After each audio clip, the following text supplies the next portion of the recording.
This is Ed Power, COO for Getaway to Give Collection, and I'm sharing a presentation I recently did for the Boulder Section of the American Society for Quality because this topic has come up several times since then, and it seems to have widespread applicability.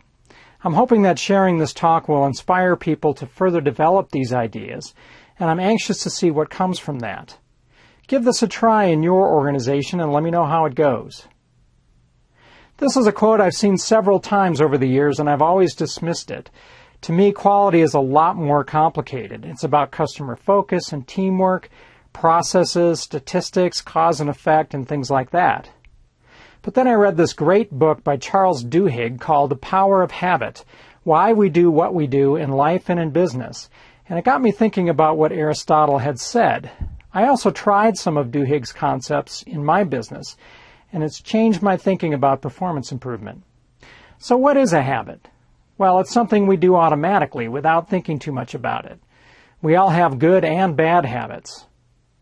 This quote caught my eye. About 40% of what we do every day is done out of habit. That's a big number. If you think about it, it makes sense. You get up in the morning, you take a shower, have breakfast, go to work. How much of that is just happening on autopilot? Quite a bit.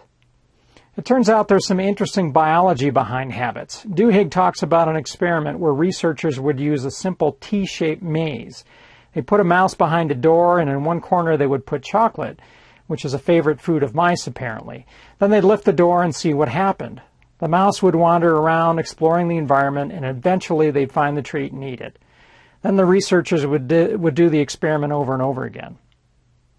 So what happened? Well, you can probably guess. After many repetitions, the mouse figured it out. When the door opened, they would just make a beeline directly for the chocolate. It had become just a matter of habit. The researchers then studied the mouse's brain waves by wiring up a little EEG device. They saw something really interesting. The first time the mouse went through the maze, there was a lot of brain activity. After a week of repeating the experiment, the brain waves looked a lot different. There was a lot of activity right when they put the mouse in the maze, and a lot of activity when the mouse got to the chocolate, but not much happening in between. So what was going on? The brain is an incredible machine. It can do some amazing things, but it's a resource hog. Computing power consumes a lot of resources. The brain needs a major blood supply, lots of oxygen and nutrients to work. It turns out there's a part of the brain called the basal ganglia, which really helps out. The basal ganglia recognize patterns and create new and shorter pathways to get the same job done with fewer resources. It says, I've seen this before and I know a shortcut. This is how habits are created for mice and for people. It's how our brain works, and it's been that way for over 1 million years. We truly are creatures of habit, just like many other animals. Our brains are just wired that way. So what makes up a habit? Duhigg says it's 4 things: a cue, a routine, a reward, and an underlying craving. A cue is something in the environment that triggers the behavior. In the case of a mouse, it's being placed in the cage and opening the door. The routine is the behavior. With the mouse, it's going down the hall and making a left turn. The reward is obvious. There's an outcome, and in this case, it's chocolate.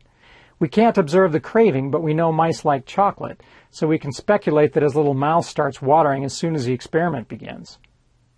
This is exactly the same model for human habits, whether they be good or bad. Here's an example of a habit I have, and maybe you do too. It's mobile text and email, what people call a crackberry addiction. We get a chime or our phone starts to vibrate. It's the cue that triggers us to check our mail or our text, and we get a reward. We immediately know what's going on. Someone sends us a joke or whatever. We reconnect on that.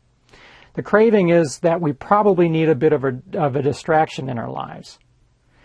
You could probably think of other habits you may have, smoking or overeating, and hopefully many good ones too. The idea here is that we can program ourselves pretty easily to do mindless things, and it all boils down to a cue, a routine, a reward, and some type of craving. So let's say you wanted to create a habit like a good one, regular exercise. How would you go about doing that? Well, the experts say start small. You don't want to get overwhelmed. Simple habits are easier to change. The second thing is to understand the reward you're after and what motivates you to get it. Maybe it's health concerns, or you don't like how you look, or maybe you just want to be more attractive to your spouse. Whatever it is, you want to keep that reward and motivation fresh in your mind and reinforce it as much as you can, especially in the beginning.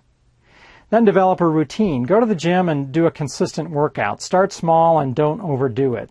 It's great to have a defined regimen. All you do is follow your plan. Give yourself a cue. Set a reminder to go at the same time every day or maybe every other day. I'm a cyclist, and my cues are the weather. If it's nice outside and not too windy, I just start reaching for my gear. Then you've got to repeat it. It takes many repetitions to set up the habit. And along those same lines, you got to be patient. Remember the mouse experiment. You may have some false starts, but stay on it. A little discipline goes a long way, and pretty soon it's all going to be on automatic. So here's a work example from Getaway to Give collection, where I run operations. We plan meaningful vacation experiences, which involves reservations, some pre-trip planning, facilitating the stay with a local concierge, wrapping up the trip, and checking out the members.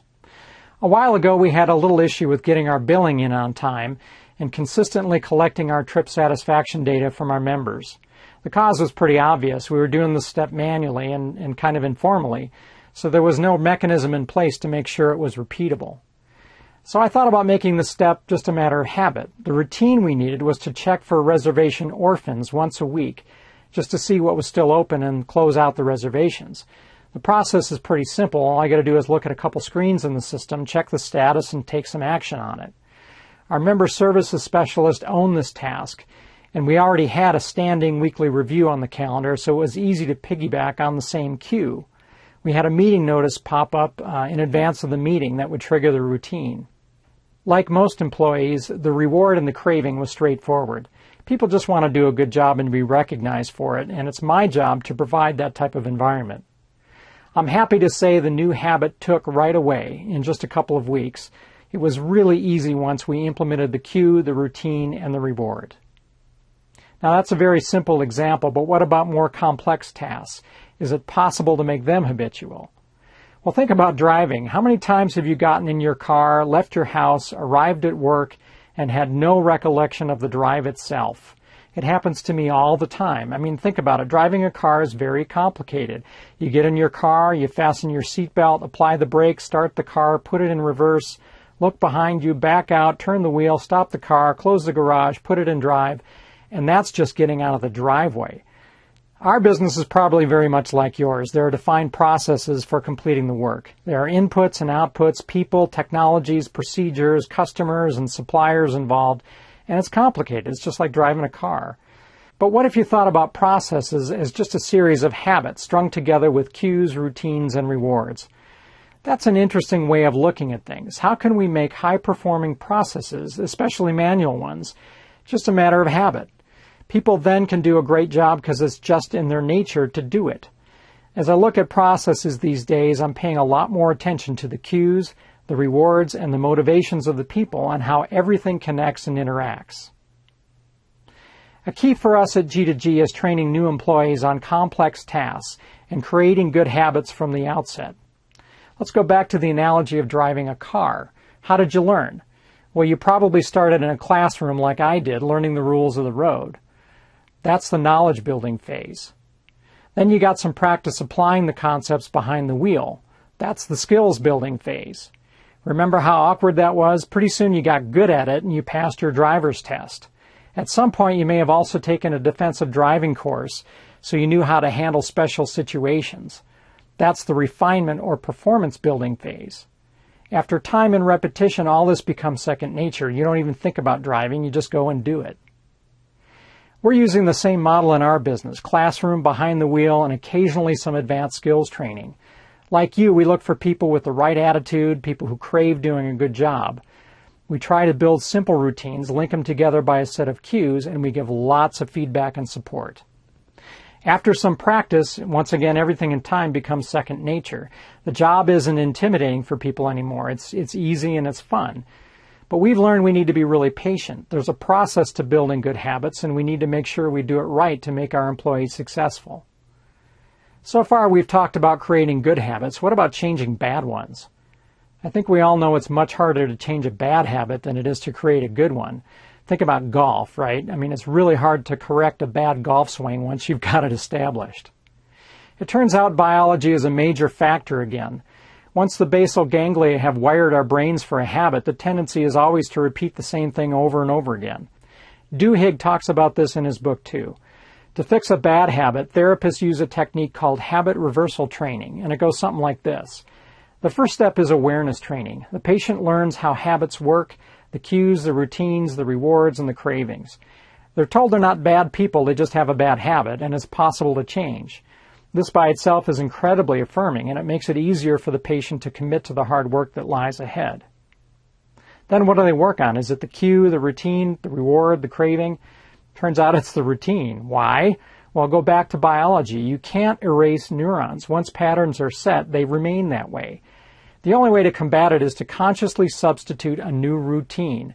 It's creating what's called a competing response. You basically force your brain to suppress the old wiring and amplify the new wiring. It's a biochemical process that requires conscious thought, action, repetition, and effort. And here's a really important point. The bad habit is always there lurking underneath the good habit. You have to be attentive to reinforcing the good habit, or the bad one can creep back in when you least expect it. Duhigg shares an example of breaking a bad habit in his book. A young woman chronically chewed her nails to the point that she was really hurting herself. After educating her as to the nature of habits, the therapist asked what her cue was. She said it was feeling a tension in her fingers. She then asked her why she bit her fingers. It turns out the woman was craving physical stimulation to overcome boredom, and somehow the habit gave her a sense of completeness. The therapist then told the woman to do something to distract herself when the cue came, like putting her hands in her pockets, so it was impossible for her to chew her nails. This was the new routine. She then told her to keep a notepad to write down what happened and what she did about it. There was immediate progress. Over the first week, she bit her nails 3 times, but used a competing response successfully 7 times. In a month, the problem was solved. So this approach does work, and it's commonly used in clinical psychology. What's interesting is that organizations have bad habits too. Duhigg tells a story about NFL coach Tony Dungy and the work he did with the Tampa Bay Buccaneers and later with the Indianapolis Colts. Tony is a real believer in habit reversal training. He saw a lot of bad habits with these teams, and he was convinced that if he could take thinking out of the equation, players would act faster, giving them the half step that could make or break an NFL play. He taught them new routines as well as how to pick up on the subtle cues, where a linebacker was looking, what stance the lineman was taking, what motions were going on in the backfield.